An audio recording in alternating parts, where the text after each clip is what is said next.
Pagkakalagay ng West Philippine Sea sa Google Maps, nagpapatunay ng soberanya ng Pilipinas sa lugar ayon sa lider ng Kamara. Ang babalita sa Vic Sumindak.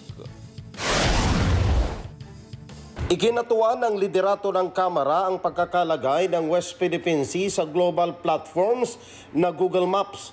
Sinabi ni House Speaker Martin Romualdez, welcome development ang pagkilala ng Google Maps sa West Philippine Sea dahil ito ay nagpapatunay lamang sa soberenya ng bansa at international recognition sa lugar.